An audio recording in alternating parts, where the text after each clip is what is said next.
Eccoci nel nostro appuntamento con File Dolomiti in collaborazione con il Fondo per l'Ambiente Italiano, delegazione di Belluno, nuova puntata che ospita in studio quest'oggi Marco Capponi, che è collaboratore esterno del FAI. Buongiorno, ben trovato Marco. Buongiorno. Allora, con te oggi abbiamo l'occasione di riscoprire un personaggio che, se non sbaglio, considerato il cognome, dovrebbe avere anche delle origini cadorine. Guido Cadorin. Esatto. Guido Cadorin è stato, nella prima metà del Novecento, uno dei più grandi artisti del panorama italiano. Nato a Venezia, figlio di Vincenzo Cadorin, a sua volta grande artista, grande scultore.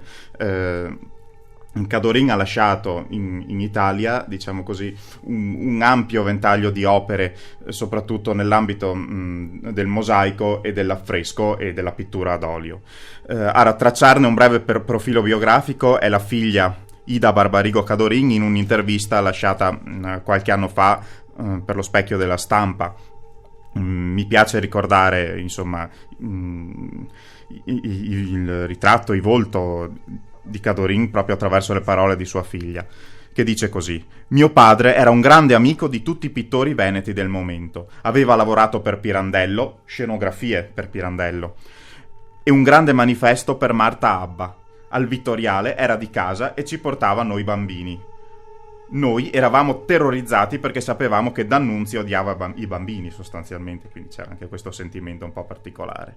Erano gli anni degli inizi della Biennale, quindi siamo proprio nei primi del Novecento, quindi il sindaco Salvatico, Pica, Maraini, era tutte persone che erano di casa a Venezia dal Cadorin, e anche Malipiero e altri musicisti dell'avanguardia all'inizio del Novecento, quindi come dire, c'era movimento, c'era scambio di idee, c'era un fermento culturale che ha visto agli inizi il Cadorin accostarsi ai futuristi, poi ne prese le distanze per come dire, l'eccessivo impeto rivoluzionario di questa corrente di cui non condivideva più le idee.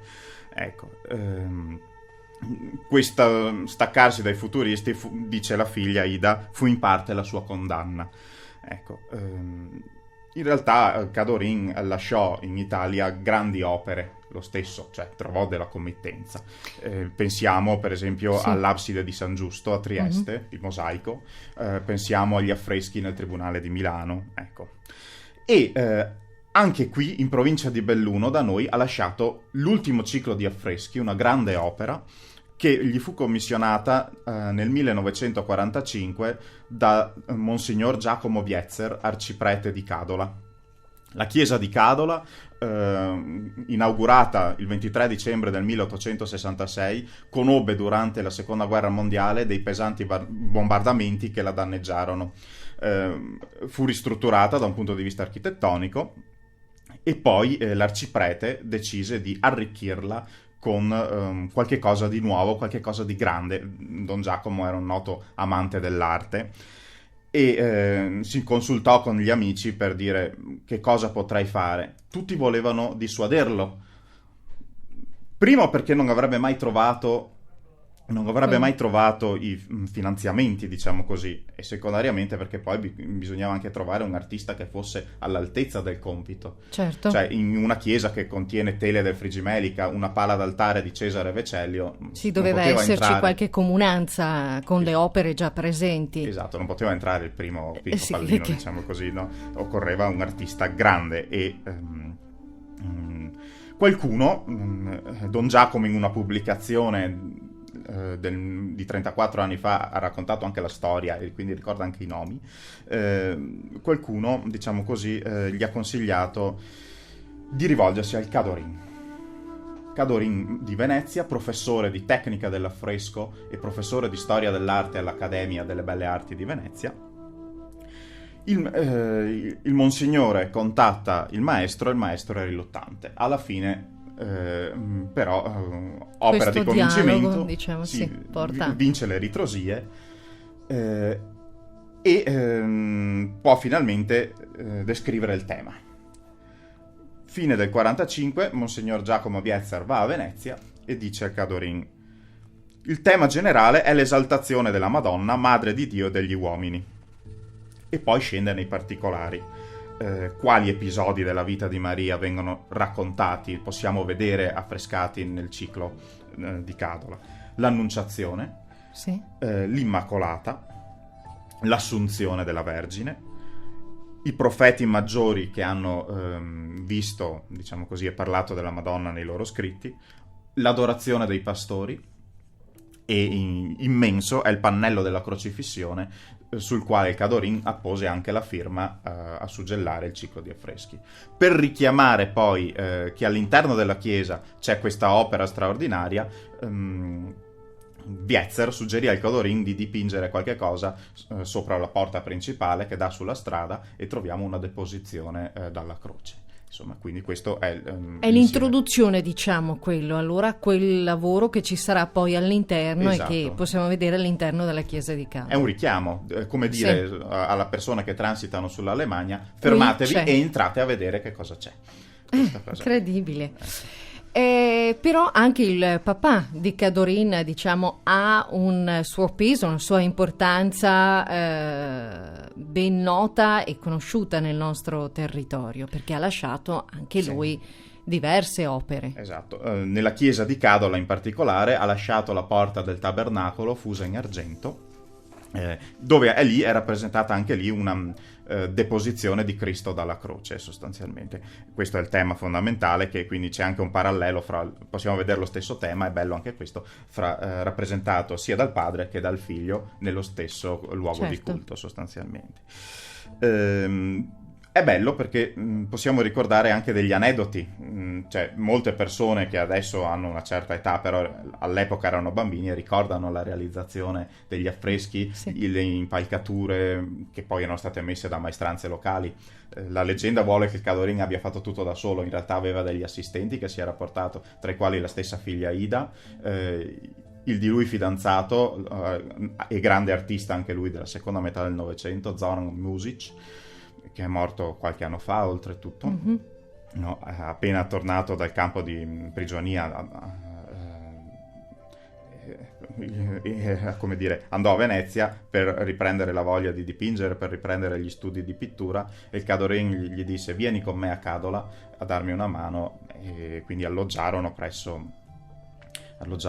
l'albergo del paese, e poi il 16 giugno cominciarono ad affrescare. Ecco, il Cadorin nella nota di che cosa aveva bisogno? Aveva bisogno di una bella buca piena di calce, e la scavarono a fianco alla chiesa. Peccato che ci fini dentro la mucca del mezzadro. Quindi tira fuori la mucca e prendi tutta la calce e pestala col macinino per il pepe, perché doveva essere di una certa qualità, diciamo così, per poter... Esatto. Questo è un piccolo aneddoto che si racconta. Dei retroscena. Dei retroscena che anche simpatici, se vogliamo, insomma, perché immaginiamo l'austerità dell'artista e la solitudine di quest'uomo che sale sulle impalcature anche nella penombra della chiesa per affrescare, però c'è tutto un contorno, insomma, poi anche la curiosità di questi abitanti che hanno visto realizzare un affresco, cosa inusuale, insomma. Certo, erano dei tempi un po' particolari anche, a dir la verità, dove forse l'arte non era così valorizzata come lo è adesso. Ecco, non lo era, infatti, il committente, Don Giacomo Vietzer, disse che verranno da tutto il mondo per vedere questi affreschi. Forse esagerava un po', però certamente il commento che appose in calce all'opera, diciamo così, dove definì l'opera del Cadorin i più validi affreschi che esistono di quest'epoca nella nostra provincia. Probabilmente ha ragione. Insomma, è che come al solito noi non ci facciamo molto caso, non lo ricordiamo, speriamo di poterli valorizzare anche come promozione del territorio, come... Sì, penso che effettivamente soprattutto le chiese raccolgano davvero un patrimonio storico e artistico di pregio e importante, ed è bene portarlo all'attenzione anche dei più giovani, perché è comunque uno spaccato di storia che ci aiuta a conoscere anche il nostro territorio. Qui con il Cadorin riusciamo ad approfondire degli aspetti che credo poche volte vengono approfonditi, soprattutto a livello artistico, perché l'educazione artistica rientra come materia scolastica, quindi il fatto di conoscere quelli che sono gli artisti che hanno lasciato le loro opere, la loro impronta all'interno del nostro territorio, aiuta a comprendere anche i vari stili poi di arte che viene messa in pratica. Il Cadorin con questo genere di arte e poi con altri affreschi, altri dipinti di altri artisti. Bene, grazie. Bene, allora io ringrazio Marco Capponi che oggi è stato ospite in studio nel nostro appuntamento con FAI Le Dolomiti, è collaboratore esterno tra l'altro del FAI e ci ha permesso di conoscere Guido Cadorin, tracciarne un po' di profilo ma anche conoscere la storia di questo artista. Alla prossima, grazie. Grazie.